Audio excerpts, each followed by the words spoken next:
Okay, we're back working on the 2001 Chevy Astro van with the misfire and cylinder 3.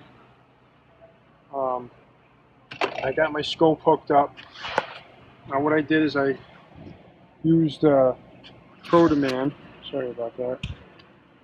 I used Mitchell Pro Demand to get a wiring schematic. And what you got here is you got your injector. They all got a 12-volt feed on a pink wire. Injector number 3 is control wires, pink and black, which the computer sends ground to it.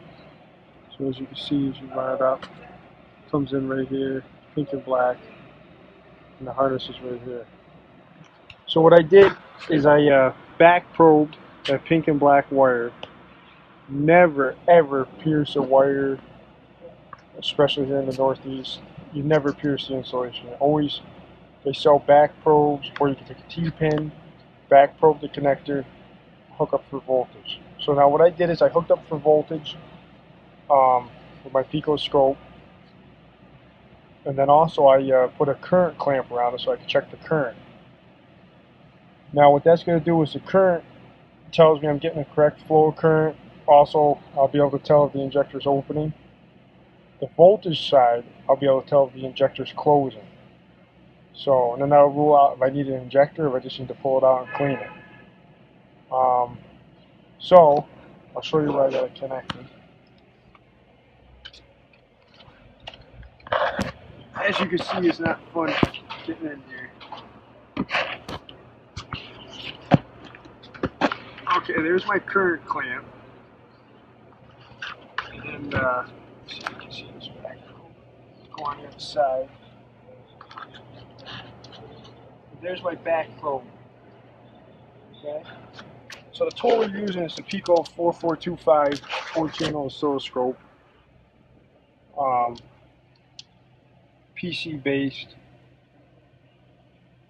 Alright, here we go. I got it hooked up. I got a 10-to-1 attenuator on the voltage line. The 4425 is protected at 200 volts, but just in case something spikes, I don't want to blow my scope up, so I like to zoom in. So I got it that 10-to-1 attenuator in there. And we're going to start it up and see what we got. I'm not going to put a trigger in there because what I'll do is just I'll just zoom in. So let me start the car. Good. Okay. As you can see, we're capturing. Right now I got my scope to capture 32 waves.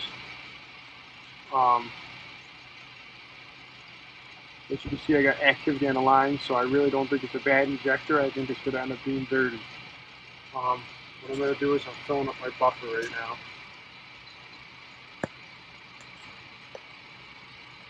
I'm going to pause this.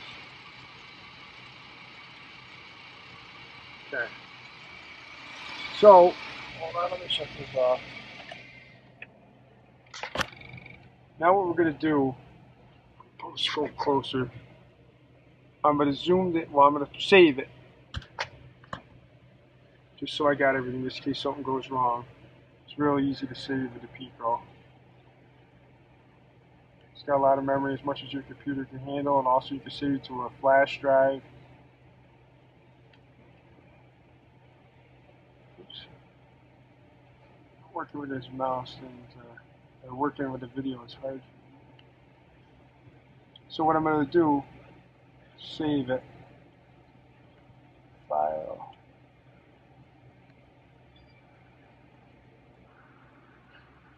You can put in all your information in the vehicle. I'll do that later. I don't want to hold up on the vehicle.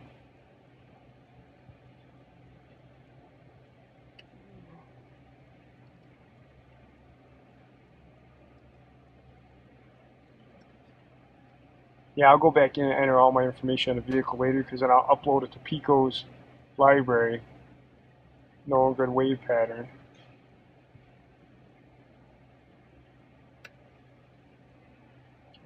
This is just in case I click the wrong button and lose our information. At least now it's saved.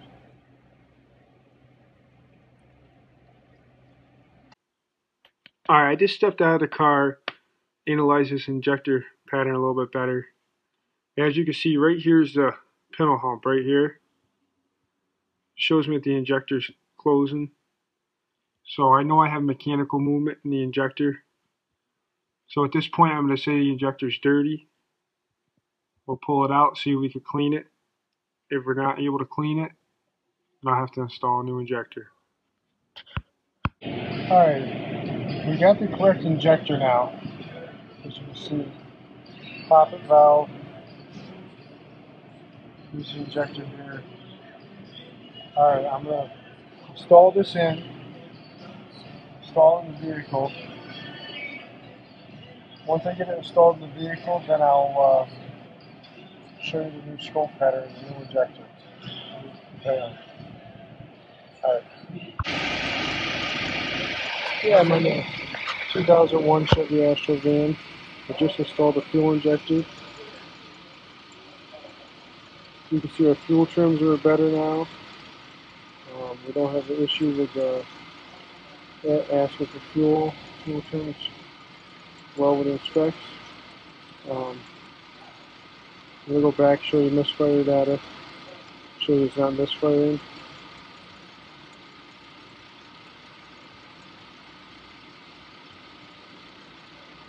Misfire data looks good.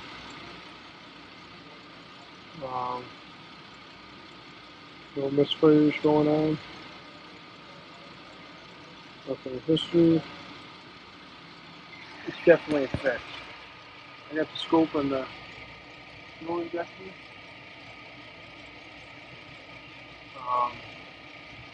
Pattern looks the same as before, so like I said, I'm suspecting that it was 30.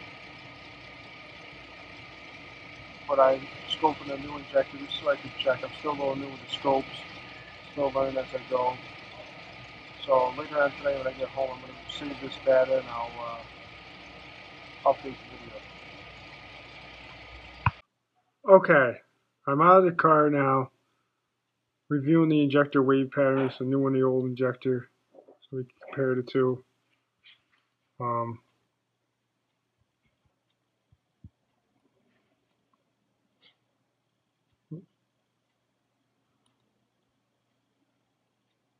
As I'm looking at them, it's definitely was a dirty injector. I'm going to show that to you right now. So I zoom in. It's a little bit easier out of the car, less noise. A little bit easier to work with the computer. Easier just to show you guys on videotaping it.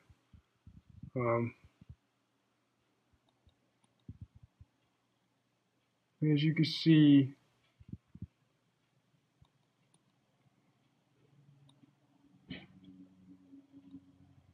this right here is a pintle hump. So this is on the old injector. That's where the pintle is coming down, closing, bouncing a little bit, coming down. So mechanically, the old injector was working. Either the poppet valve was plugged or something inside the injector was plugged, but it was mechanically working. It just wasn't delivering the fuel. So now I'm going to go to the new injector. I scoped that too to let's show you guys the difference, which there is no difference.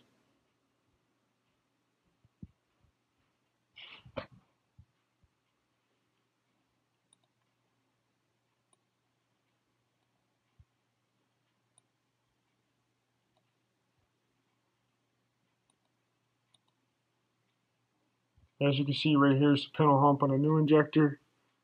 Right here, same spot. There's no difference mechanically. It was definitely something plugged in the line going to the poppet valve or inside the injector. So the car is fixed. Test drove it. Everything's fine. It was a number 3 injector was plugged. Thank you.